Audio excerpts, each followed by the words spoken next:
Porque a gente fez um roteirinho aqui para tentar organizar, porque o nosso tempo é um pouco exíguo. Eu conheço os seus roteiros.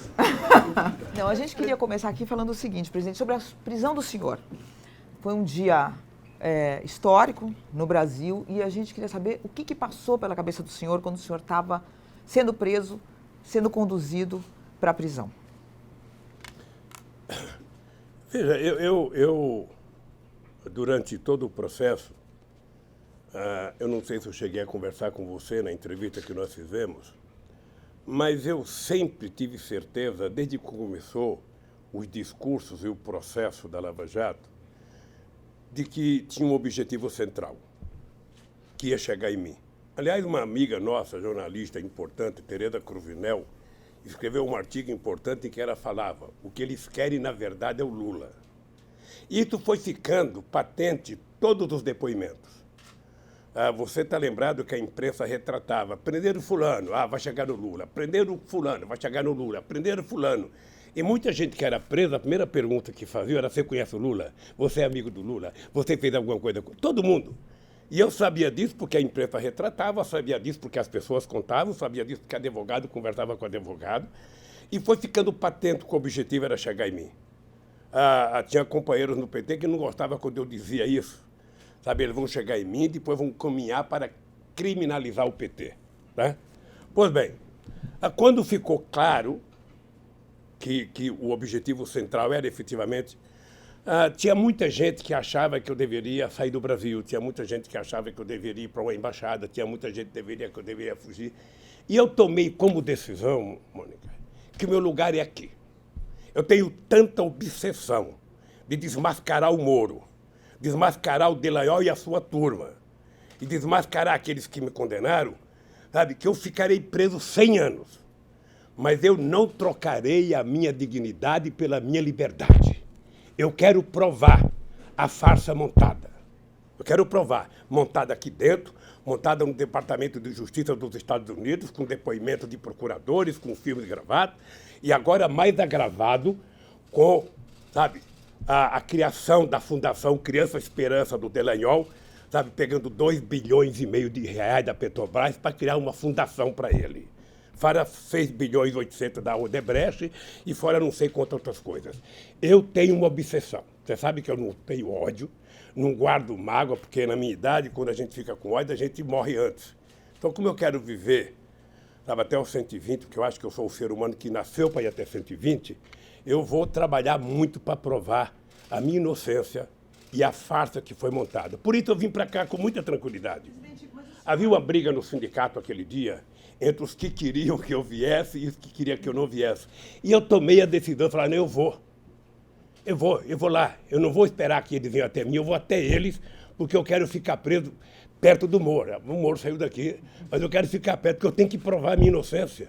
Mas, presidente, o senhor, concretamente, é um fato, pode ser que o senhor fique aqui para sempre. O senhor, mesmo assim, acha que tomou a decisão correta? Tomaria outra vez. O senhor já pensou que o senhor pode ficar aqui para sempre? Não tem problema. Eu tenho certeza que eu durmo todo dia com a minha consciência tranquila, que eu tenho certeza que o Delayol não dorme, tenho certeza que o Moro não dorme.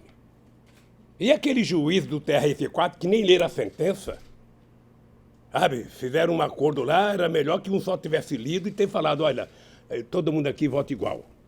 Então eu quero, sinceramente, quem tem 73 anos de idade, quem construiu a vida que eu construí nesse país, quem estabeleceu as relações que eu estabeleci nesse país, quem fez o governo que eu fiz nesse país, quem recuperou o orgulho e a autoestima do povo brasileiro, como eu e vocês fizemos no meu período de governo, não vou me entregar. Então eles sabem que eles têm aqui um pernambucano teimoso. Eu digo sempre, quem nasceu em Pernambuco e não morreu de fome até os 5 anos de idade, sabe, não se curva mais a nada. Você pensa que eu não gostaria de estar em casa? Adoraria estar em casa com a minha mulher, adoraria estar em casa com meus filhos, adoraria estar em casa com meus netos, adoraria estar em casa com meus companheiros, mas não faço nenhuma questão, porque eu quero sair daqui com a cabeça erguida como eu entrei, inocente. E eu só posso fazer isso se eu tiver coragem e lutar por isso. Presidente, recentemente o ministro Paulo Guedes diz que o senhor não cometeu nenhum crime, que o senhor não roubou. O ministro do Bolsonaro admitiu isso. Depois, o Marco Aurélio disse, agora recentemente, que também não vê indícios de crime no triplex do Guarujá. E o Maurício Dieter, que é um dos maiores criminalistas, leu o processo e disse que também não tem crime material para sua condenação. O senhor acha que agora, com a devolução do dinheiro que foi pago pela sua esposa por esse triplex, o senhor pode tentar conseguir a sua absolvição? É possível isso? O senhor ainda acredita nisso? Por incrível que pareça, eu acredito. Você sabe que nessas coisas eu ainda continuo com a cabeça de Lulinha Paz e Amor. Eu acredito na construção de um mundo melhor, eu acredito no mundo de justiça. Veja, o que eu penso na vida? Eu penso que haverá um dia em que as pessoas que irão me julgar estarão preocupadas com os autos do processo, estarão preocupadas com as provas contidas no processo e não com a manchete do Jornal Nacional, e não com a capa das revistas, e não com as mentiras do fake news. As pessoas se comportarão como juízes supremos de uma corte que é a única coisa que a gente não pode recorrer. Sabe, que já tomou decisões muito importantes. Essa corte votou, por exemplo, célula-tronco contra uma boa parte da Igreja Católica. Essa corte já votou a questão da Raposa Serra do Sol contra os poderosos do arroz no estado de Roraima. Essa mesma corte votou a união civil contra todo o preconceito evangélico. Essa corte, ela votou as cotas, sabe, para que os negros pudessem entrar. Sabe? Então, ela já demonstrou que teve coragem e se comportou. Ora, no meu caso, a única coisa que eu quero é que vote com relação aos autos do processo. Eu não peço favor a ninguém, eu não quero o favor de ninguém, eu não quero, sabe? Eu só quero que as pessoas, pelo amor de Deus, julguem em função das provas, porque eu tenho certeza, o Moro tem certeza. Se as pessoas não confessar agora, no dia da extremunção a gente vai confessar. Ele tem certeza que eu sou inocente. Esse Delaiol tem certeza que ele é mentiroso e mentiu a meu respeito. Então, eu estou aqui, meu caro, para procurar justiça, para provar minha inocência, mas estou muito mais preocupado com o que está acontecendo com o povo brasileiro, porque eu posso brigar. E o povo nem sempre pode. Presidente, só retomando a pergunta da Mônica do início, sobre a prisão, o senhor aqui, durante esse um ano, passou por 2 momentos de muita tristeza, que foi a morte do seu irmão e depois a morte do seu neto, Arthur. O que para o senhor, depois de viver isso, fica? Quer dizer, o que fica da vida para o senhor? Olha, Florestan, eu vou contar uma coisa para você. Esses 2 momentos foram os mais graves.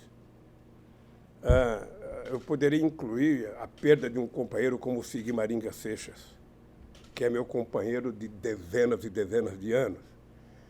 A morte do meu irmão Vavá, o Vavá era como se fosse um pai da família toda. E a morte do meu neto é uma coisa que efetivamente não.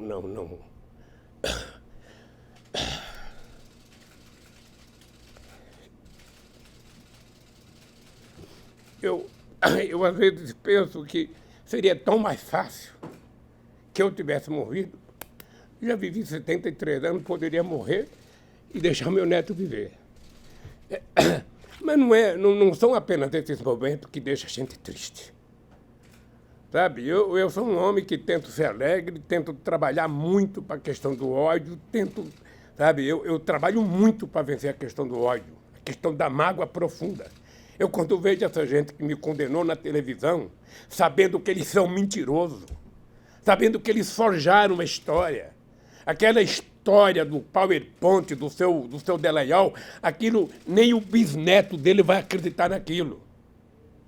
Esse messianismo ignorante, sabe? Então, eu tenho muitos momentos de tristeza aqui, mas o que me mantém vivo, e é isso que ele tem que saber, eu tenho compromisso com esse país, eu tenho compromisso com esse povo, e eu estou vendo a obsessão que está acontecendo agora. a obsessão de destruir a soberania nacional, a obsessão de destruir emprego, a obsessão de juntar 1 trilhão para quê?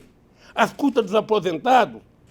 Se eles lessem alguma coisa, se eles conversassem, eles saberiam que esse cidadão aqui, analfabeto, 4º ano primário, um curso de torneiro mecânico, juntou 370 bilhões de dólares de reserva, que a R$4 o dólar dá mais de 1 trilhão e 200, sem causar nenhum prejuízo a nenhum brasileiro. Então, se eles querem juntar 1 trilhão, tem uma fórmula secreta. Coloque o povo no orçamento da União. Segundo, gere emprego. Terceiro, gere crédito para as pessoas. O povo está devendo, tá. Tire todo o penduricalho da dívida do povo e ele paga apenas o principal no banco, você vai perceber que as pessoas voltam a poder comprar. Um país que não gera emprego, não gera salário, não gera consumo, não gera renda, quer pegar do aposentado e do velhinho 1 trilhão? O Guedes precisava criar vergonha. Onde que ele fez esse curso de economia dele? Se ele quiser me visitar aqui, eu discuto com ele como é que a gente resolve esse problema dos pobres sem causar prejuízo aos pobres. Por que não mostra os privilegiados que ele fala que vão acabar com o privilégio? Mostra, coloca a lista no jornal de 10 privilegiados. Coloca o nome, CPF. Não, é o coitado, sabe? Que vai ter que trabalhar até os 65 anos, que vai ter que contribuir 40 anos, sabe? Ele não percebe que muita gente morre sem chegar à idade. Então, eu lamento profundamente o desastre que está acontecendo nesse país, e é por isso que eu me mantenho em pé. O dia que eu sair daqui, eles sabem. O dia que eu sair daqui, eles sabem. Eu estarei com o pé na estrada. Para, junto com esse povo, levantar a cabeça e não deixar entregar o Brasil aos americanos. Acabar com esse complexo de vira-lata. Eu nunca vi um presidente bater continência para a bandeira americana. Eu nunca vi um presidente ficar dizendo, eu amo os Estados Unidos, eu amo. Ama a sua mãe, ama o seu país. Que ama os Estados Unidos, que ama... Alguém acha que os Estados Unidos vai favorecer o Brasil? Americano pensa em americano em primeiro lugar, pensa em americano em segundo lugar, pensa em americano em terceiro lugar, pensa em americano em quinto, e se sobrar tempo, pensa em americano. E fica os lacaios brasileiros achando que os americanos vão fazer alguma coisa por nós. Quem tem que fazer por nós somos nós. Acabar com o complexo de vira-lata, levantar a cabeça, e a solução dos problemas do Brasil está dentro do Brasil. Presidente, a gente vai depois retomar essa questão de previdência e tudo. Eu só queria, para encerrar o capítulo da prisão, saber como que é a rotina do senhor. O senhor passa muitos momentos sozinho, é isso? Passo o tempo inteiro sozinho. E como que é? Porque eu já tive a oportunidade de entrevistar muitas pessoas presas, mas que tinham outras pessoas. Eu fico junto, sozinho. Né? E o senhor, como é que é essa coisa do tempo não passar? Um pouquinho como é que é isso? Deixa eu te falar uma coisa. Eu leio, eu vejo pendrive que o pessoal me manda, assisto filmes, muita série, muito discurso, muita aula. Eu, por exemplo, fiz na minha cela, que eu não trato de cela, eu trato de uma sala porque, sabe, é melhor. Eu fiz um curso sobre Canudos. Tem um curso no canal Paz e Bem sobre Canudos, recontando a história, mostrando as mentiras que Euclides da Cunha contou sobre os sertões, sobre Canudos. Ou seja, a história não é aquela. Então, eu fiz um curso de 8 aulas, agora eu sugeri ao Mauro Lopes, do canal Paz e Bem, que faça um curso, Retratos do Brasil, sobre todas as lutas sociais no Brasil. E agora, acho que toda segunda-feira tem uma aula. Eu espero juntar umas 4 ou 5, recebo um pendrive, vou assistindo e vou me aprimorando. Quando eu sair daqui, sairei doutor. Presidente, o senhor queria fazer 2 perguntas em uma. O senhor, na sua rotina, lava sua própria roupa, lava suas coisas, e a prisão mudou o senhor em alguma coisa? Deixa eu falar uma coisa para você. É engraçado porque eu sempre tive vontade de morar sozinho. Quando eu fiquei viúvo a primeira vez, em 1971, eu fiquei bravo com a minha mãe, porque meu sonho era alugar um kitnet e morar sozinho. Minha mãe morava com a minha irmã, minha mãe abandonou a minha irmã, foi na minha casa e exigiu que eu alugasse uma casa para morar comigo. Eu morei com a minha mãe durante 3 anos e meio. Então eu sempre quis morar só. Sabe aquele sonho que eu nunca tive, sabe? Jogar a cueca para qualquer lado, a meia para qualquer lado, a camiseta para qualquer lado, ou seja, não ter que colher, não ter que prestar conta, não ter ninguém atrás de mim. Colhe, sabe? Recolhe, põe na gaveta, põe no chuveiro. Sabe? Hoje eu faço isso. Mas eu preencho meu tempo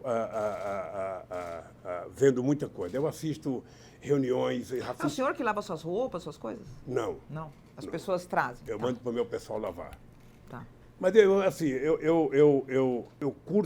curto a solidão tentando aprender, mentalizar a minha espiritualidade, sabe? Tentar gostar mais do ser humano, tentar ficar um pouco mais humano, sabe? Eu acho que eu vou sair daqui melhor do que eu entrei, com menos raiva das pessoas, sabe? Eu vou sair um cidadão bom daqui. E motivado para brigar. Estou doido para fazer uma caravana.